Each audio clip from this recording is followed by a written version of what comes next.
मोक्षमार्गस्य नेतारम् भेतारम् कर्मभूभृता ज्ञातारम् विश्वतत्त्वानां वन्दे तद्गुणलब्धये वन्दे तद्गुणलब्धये।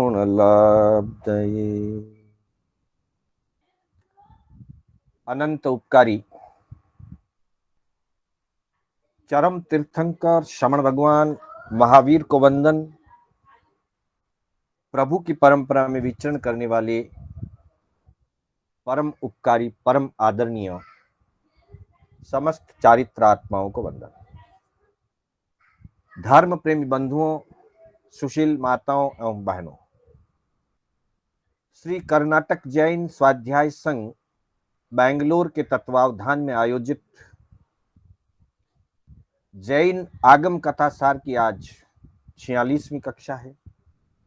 मैं आप सभी का हार्दिक स्वागत एवं अभिनंदन करता हूं। हमारी कक्षा धर्म कथानुयोग के आधार पर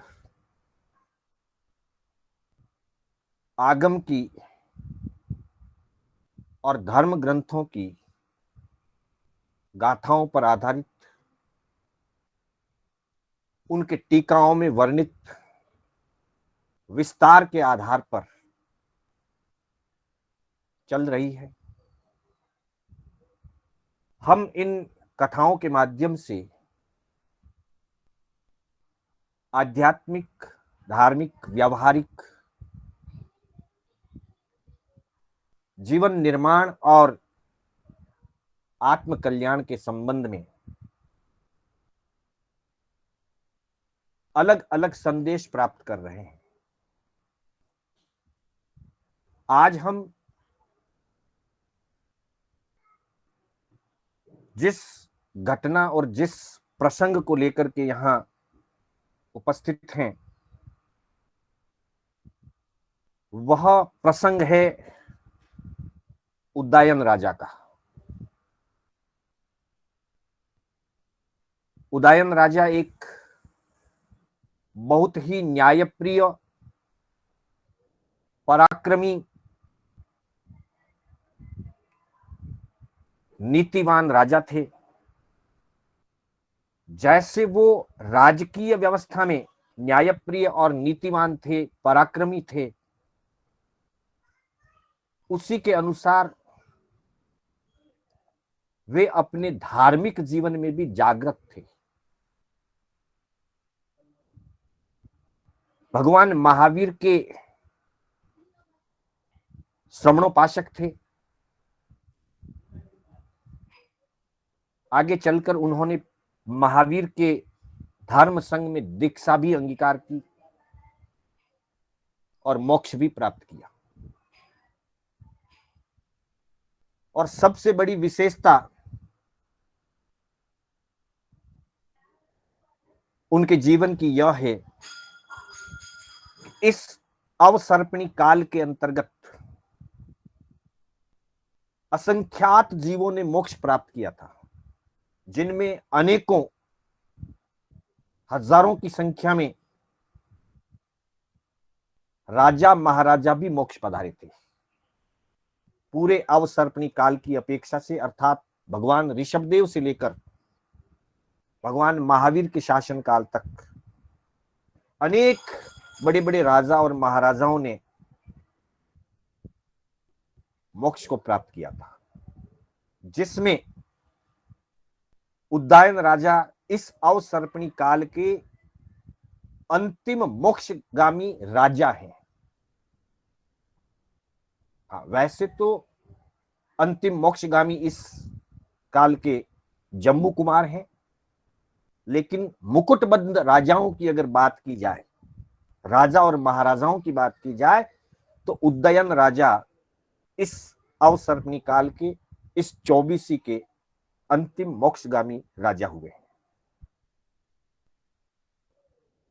इनके जीवन में जब वे ग्रस्त थे, श्रमणोपासक थे, तब भी धर्म इनके अंतर में गहराई से रमा हुआ था। एक घटना आती है कि जब चंड प्रद्योत राजा के साथ इनका किसी प्रसंग को लेकर के युद्ध हुआ, युद्ध में जीत करके भी आ गए। सारी गलती चंड प्रद्योत की थी, उदयन राजा की कोई गलती नहीं थी। उदयन राजा ने फिर भी राजदूत भेज करके संधि का प्रस्ताव रखा। चंड प्रद्योत नहीं माना, युद्ध हुआ। युद्ध में चंड प्रद्योत को बंदी बना करके लाया गया। वो अपना राज्य हार गया, उसे बंदी बना करके लाया गया। रास्ते में पर्युषण पर्व प्रारंभ हो गए। जब वो जीत करके वापस लौट रहे थे, बंदी बना करके चंड प्रद्योत को लेकर के लौट रहे थे, पर्युषण पर्व प्रारंभ हो गए। संवत्सरी के प्रतिक्रमण के बाद उदयन राजा चंड प्रद्योत से क्षमा याचना करने के लिए गए। राज्य अनुशासन की बात अलग है, उन्होंने उसको बंदी बनाया, लेकिन अंतर के परिणाम निर्मल है। बंदी बनाए हुए राजा से भी क्षमा याचना करने के लिए गए और चंड प्रद्योत ने उनकी धर्म भावना का मखौल किया। तुम कैसे धार्मिक हो, तुम ढोंग कर रहे हो धर्म का। एक तरफ मुझे बंदी बना करके रखा है, मेरा राज्य मुझसे छीन चुका है, मैं हार गया हूं, और ऊपर से तुम क्षमा याचना करते हो, मैं कैसे क्षमा करूंगा। ये दिखावा मत करो क्षमा का। तब उदयन राजा ने उनका लौटा दिया राज्य वापिस। मुझे नहीं चाहिए तुम्हारा राज्य। बंदी से उसको मुक्त कर दिया। चंड प्रद्योत की सभी बातें स्वीकार करते हुए राज्य वापिस लौटाया, बंधन मुक्त किया, परंतु क्षमा याचना चाहिए। ये बहुत बड़ा उदाहरण है क्षमा याचना का। और तब चंड प्रद्योत को भी एहसास हुआ कि मैं कितना गलत हूं। मैंने ऐसे धार्मिक पुरुष को समझ ही नहीं पाया। मैं समझने में मैंने भूल की है। फिर उसने भी क्षमा याचना की। यह भी एक प्रसंग उनके ग्रस्त जीवन का है। आज हम जिस प्रसंग की मुख्य रूप से चर्चा कर रहे हैं वो उनकी दीक्षा का प्रसंग है। तो बंधुओं,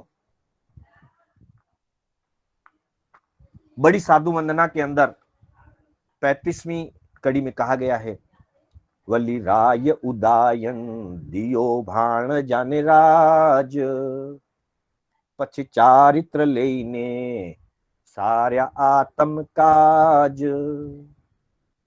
ये प्रसंग उत्तराध्ययन सूत्र के 18वें अध्ययन में भी वर्णित है और भगवती सूत्र में तो पूरा का पूरा एक अध्ययन उदयन राज के संबंध में।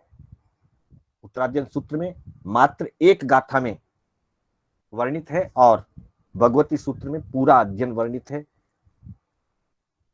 उत्तराध्ययन के अंदर कहा गया है, सोवीर राय वसभो चिच्चारज्जम मुनि चरे, उदायनो पव्व इयो पत्तो गई मणुत्तरम। ये उत्तराध्ययन में एक गाथा में वर्णित किया गया है। साथ ही भगवती सूत्र के अंदर 13वें शतक का छठा उद्देश्य जो है वो पूरा इनका विस्तार से वर्णन आता है। उसकी एक महत्वपूर्ण कड़ी हम आज यहां उच्चारण कर रहे हैं। तैणम से उद्दायने राया स्वयमेव पंचमुठ्ठियम लोयम शेषम जहा उसब दत्तस्स जाव सव्व दुख पहिने। अर्थात सोवीर राज, सिंधु सोवीर के ये राजा थे। राजाओं में वृषभ के समान पराक्रमी थे और उन्होंने अपने उस राज्य का त्याग करके संयम को स्वीकार किया, मुनि धर्म का पालन किया और मोक्ष को प्राप्त हुए, यह उत्तरार्जुन में वर्णन है। भगवती सूत्र में आया है कि उदयन राजा ने स्वयमेव पंचमुठ्यम, अपने ही हाथों से पंचमुष्टिक लोच करके, जैसे ऋषभ दत्त का वर्णन आता है उसी के समान समझना चाहिए कि पंचमुष्टिक लोच करके भगवान के संग में वो प्रवर्जित हो गए और अपनी साधना करने लगे। साधना भी ऐसी कि मांस खमन के पारने मांस खमन करते थे और पारने में भी बहुत रूखा सूखा अंत प्रांत आहार लेते थे, अर्थात उग्र तपस्वी, साधना के अंदर स्थिर, क्षमा गुण से सराबोर, ऐसे सभी उत्तम गुणों से युक्त उदयन राजा थे। उदयन राजा के एक पुत्र था जिसका नाम था अभीची कुमार। उदयन राजा उस युग के वरिष्ठ चेटक राजा के जमाई थे और इनकी पटरानी का नाम था प्रभावती। भगवान महावीर के पास इन्होंने 12 व्रतों को स्वीकार किया हुआ था, राज्य संचालन करते थे, समय समय पर धर्म आराधना करते थे, जीवादि तत्वों के ज्ञाता थे। किसी समय पौषध करते हुए उनके मन में विचार आया कि अब मुझे संयम ले लेना चाहिए। इस विचार को मन में रखते हुए चिंतन किया कि प्रभु अगर यहां पधारेंगे तो मैं प्रभु के चरणों में दीक्षित हो जाऊंगा। भक्त की भावना और भगवान के परमाणुओं का प्रभाव, भगवान उन्हीं दिनों वीत भाई पत्तन नगर जो उनकी राजधानी थी वहां पधारे।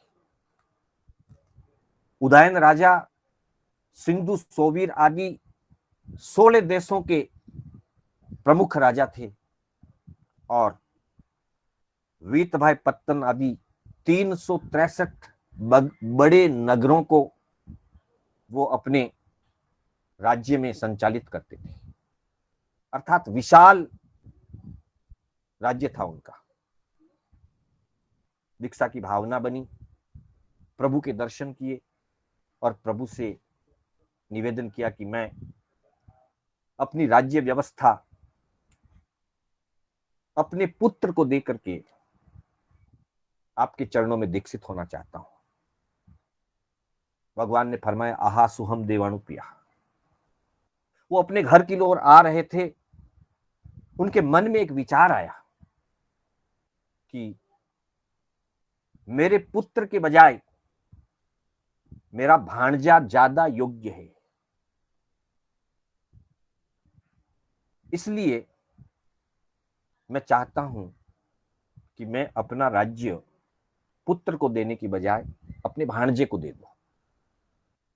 मेरे पुत्र में उतनी योग्यता नहीं है, कदाचित उस कारण से वो राज्य लिप्सा में अगर वैभव और भोगों में अधिक आसक्त हो गया तो उसकी आत्मा का पतन हो जाएगा।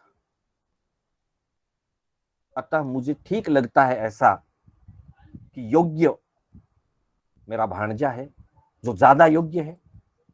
अभिची कुमार की बजाय केसी, उनके भांजे का नाम था केसी, कैसी ज्यादा योग्य है, इसलिए केसी को राज्य दिया जाना चाहिए।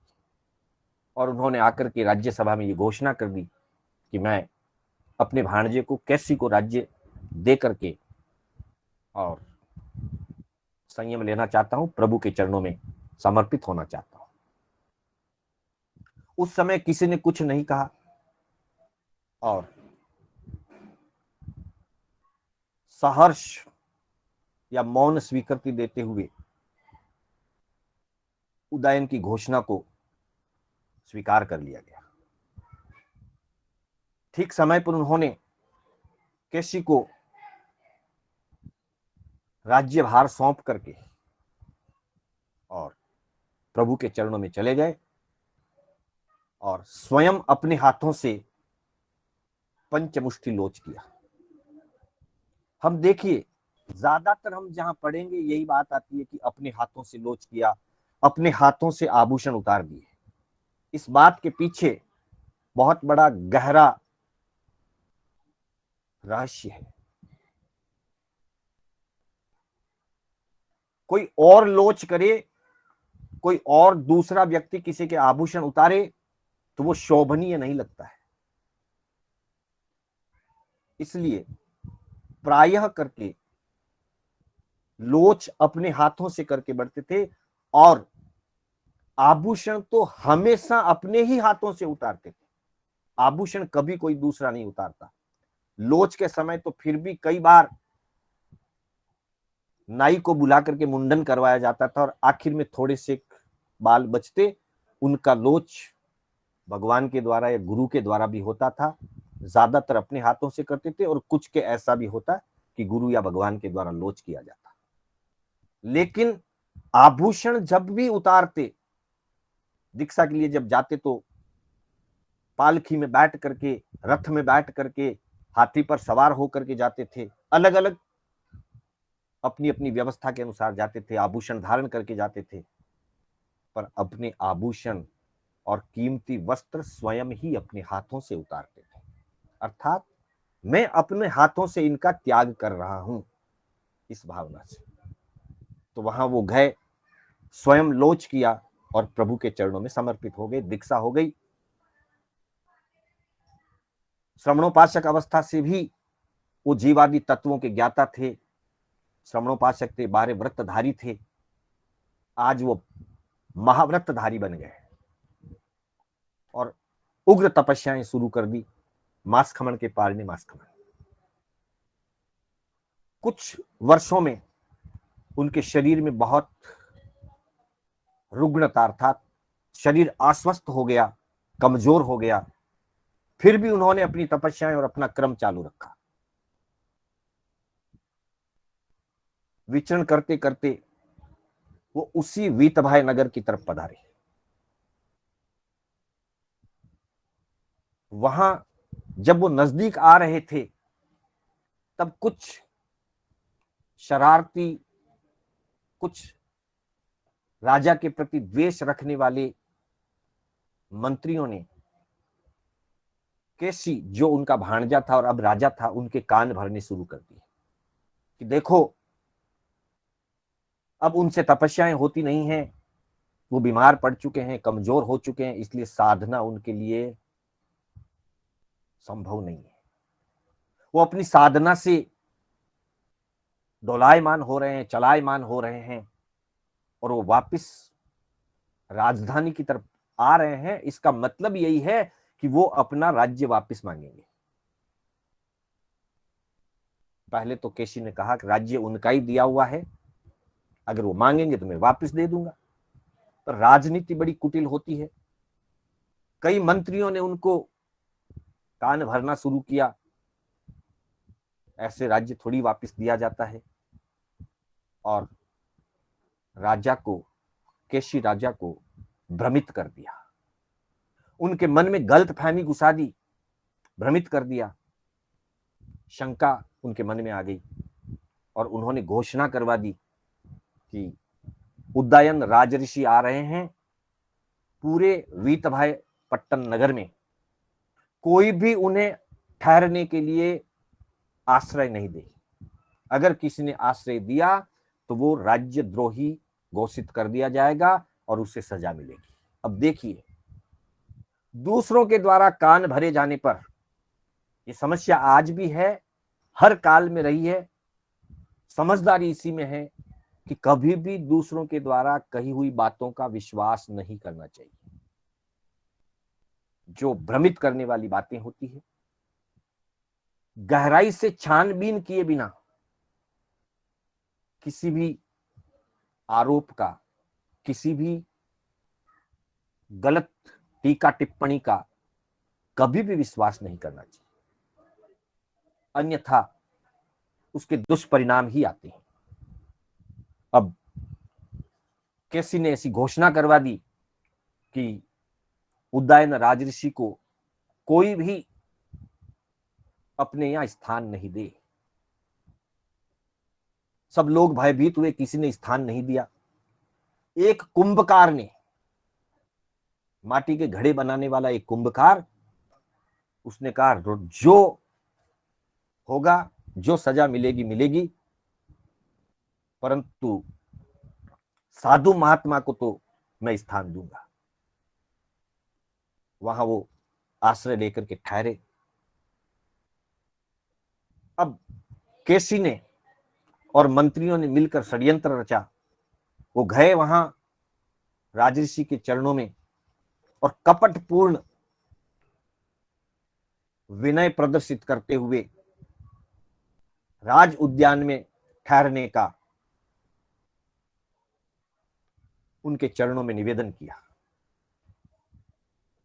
उदयन राजा जो अब राजऋषि हैं, मुनि हैं, वो सहज भाव से वहां आ गए और केसी ने कहा आपकी स्वास्थ्य अनुकूलता नहीं है, मैं राज्य वैद्य के द्वारा आपको आरोग्य वर्धक आहार करा करके औषधि से आपको साता पहुंचाना चाहता हूं। उन्होंने सहज में स्वीकार कर लिया और उस दवा के नाम से, पौष्टिक आहार के नाम से उनको जहर दे दिया गया। कथाओं में ऐसा भी वर्णन आता है कि 4 बार जहर दिया गया। 3 बार किसी भक्त देव ने उस जहर को अपनी दैविक शक्ति से नष्ट कर दिया, पर चौथी बार जब जहर दिया गया तो देव ने देख लिया अब यही होनहार है, और उस जहर का उनको प्रभाव हुआ और वो भयंकर रूप से अस्वस्थ हो गए। अस्वस्थ होने पर उनको पता चल गया कि मेरे साथ इस प्रकार की स्थिति बनी है, मुझे जहर दे दिया गया है। फिर भी उन्होंने अपनी समता नहीं छोड़ी, अपना समभाव विचलित नहीं होने दिया और किसी भी प्रकार का द्वेष भाव अपने मन में भी नहीं लाए। क्षमा का भाव रखा, समभाव को रखा और ध्यानस्थ हो गए, अंतरात्मा में उतर गए। क्या हो गया? शरीर तो वैसे भी आगे पीछे नष्ट होने वाला है, आज हो जाए हो जाए, बस आत्म ध्यान में स्थित हो गए। धर्म ध्यान से आगे बढ़ते बढ़ते शुक्ल ध्यान में प्रवेश किया और इतना ही नहीं, केवल ज्ञान, केवल दर्शन को भी प्राप्त कर लिया। सर्वज्ञ सर्वदर्शी बन गए। जहर का प्रभाव बढ़ता गया। इधर आयुष्य पूर्ति का समय आ रहा था। वैसे मोक्षगामी आत्मा किसी बाह्य निमित्त से आयुष कर्म को तोड़ करके, आयुष्य कर्म के टूटने से उनकी कभी मृत्यु नहीं होती। ये एक निमित्त बना था। आयुष्य पूर्ति का तो समय आ ही गया था और आयु पूरा करके वो मोक्ष पधारे। इधर उनका पुत्र अभीची कुमार जब राज्य की घोषणा होने के बाद कि राज्य केसी को दिया जाएगा, अभीची कुमार का मन खिन्न हो गया। धीरे धीरे, हालांकि अभीची कुमार भी नव तत्व के, जीवादि तत्वों के ज्ञाता थे, श्रवणोपासक भी थे, धर्म आराधना भी करते थे, लेकिन इस एक बात का उनके मन में दर्द रह गया। और उनके मन में अपने पिता उदयन राजऋषि के प्रति द्वेष हो गया। वो हमेशा मन में चिंतन करते, बार बार उनके मन में ये बात सताती रहती कि मेरे पिताजी ने मेरे साथ अन्याय किया है। और आखिर तक उन्होंने अपने इस द्वेष बुद्धि का प्रतिक्रमण नहीं किया। यहां तक कि राजऋषि तो मोक्ष प्राप्त कर लेते हैं, लेकिन उनका पुत्र केशी, अभिची कुमार के मन में जो द्वेष बैठ गया, वो द्वेष नहीं निकला। वो अपने पिता को अपना शत्रु मानने लगे, उनके प्रति द्वेष हो गया। युद्ध करना ही मात्र शत्रुता नहीं है, मूल शत्रुता तो राग और द्वेष ही है। द्वेष जब मन में बैठ गया तो उनके लिए वो शत्रु रूप हो गए। आखिर तक उन्होंने अपने इस द्वेष बुद्धि की आलोचना और प्रतिक्रमण नहीं किया। वैसे वो श्रवणोपासक थे, जीवाजीव के ज्ञाता थे, 15 दिन की संलेखना भी करी, बाकी सब जीवों से समय याचना करी, अपने समस्त अन्य पापों की उन्होंने आलोचना की, लेकिन अपने पिता राजा उदयन और बाद में मुनि बने हुए राजर्षि उदयन के प्रति न क्षमा याचना के भाव आए, न अपने मन में उस द्वेष की तीव्रता के प्रति उनको आलोचना के भाव आए। उस द्वेष को लेकर के, उस मलिन परिणाम को लेकर के आयुष्य पूर्ति हुआ। द्रव्य से 15 दिन की संलेखना भी हुई, बाकी पापों की आलोचना, आहार का त्याग, सब कुछ हुआ, परंतु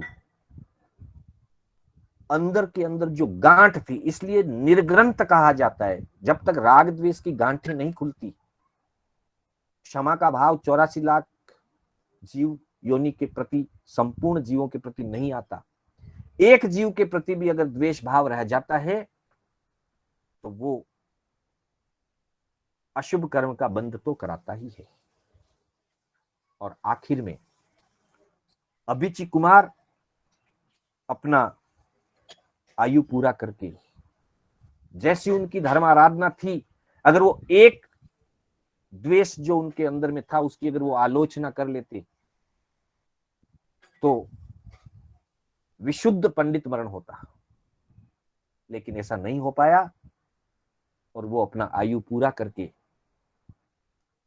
असुर कुमारों में एक पल्योपम की स्थिति के देव बने, जहां रिद्धि संपन्न देव बनने का अवसर हो सकता था। एक पल्योपम की स्थिति से तो पहले देवलोक में भी देव बन सकते थे, वैमानिक देव बन सकते थे, लेकिन अंतर के जो परिणाम मलिन रहे और पिता के प्रति जो द्वेष बुद्धि रही, उस द्वेष बुद्धि के कारण विराधक की स्थिति बनी, पूर्ण आराधक नहीं बन पाए। असुर कुमार में देव बने। प्रभु के पास गौतम स्वामी ने प्रश्न पूछा कि इनकी आत्मा का आगे क्या होगा। भगवान ने फरमाया, एक पल्योपम की आयु असुर कुमार की पूरी करके फिर महाविद्य क्षेत्र में उत्पन्न होंगे। अब उन्हें अपना जो द्वेष बुद्धि का परिणाम था वो समझ में आ गया है। उस भाव में नहीं कर पाए, पर देव बनने के बाद परिणाम सुधर गए। अतः उस देव भाव का आयु पूरा करके महाविद्य क्षेत्र में जन्म लेकर के मोक्ष पधारेंगे। ये केशी, अभिची कुमार और उदयन की जीवन प्रसंगों की घटना है।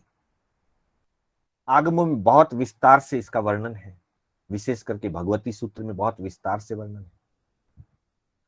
हमारे लिए इसमें मुख्य संदेश यह है, पहला मुख्य संदेश यह है कि कहीं कुछ मनमुटाव हो, कहीं कुछ अनबन हो, पहली बात तो हो नहीं, कदाचित कहीं हो जाए तो शीघ्र क्षमा याचना करना चाहिए। मन में मलिनता की गांठ नहीं रखनी चाहिए। दूसरी बात, किसी और के द्वारा कहने से, जैसे केसी कुमार ने अपने मंत्रियों के द्वारा कहने से अपने परिणाम बिगाड़ लिए, और उस उपकारी का, जो उनके मामा थे, जिन्होंने उसे राज्य दिया, उसी के प्राणों को हरण करने का उन्होंने ऐसा कुटिल आचार किया, ऐसा कपटपूर्ण व्यवहार करके एक मुनि को भी असाता पहुंचाई और अपनी भी दुर्दशा कर ली। जब उदयनराज मोक्ष पधार गए, तब उनके भक्त देव ने अपने अवधि ज्ञान का उपयोग लगा करके कि इस नगर में एक कुंभकार ने ही महात्मा के प्रति सेवा भावना रखी, बाकी किसी ने सेवा भावना नहीं रखी, और सबने उनको अपने आश्रय देने से मना कर दिया था। तो कुपित देव ने प्रकोप किया, प्रकोप करके उसने एक उस कुंभकार के मकान को छोड़ करके बाकी सारे नगर को नष्ट कर दिया।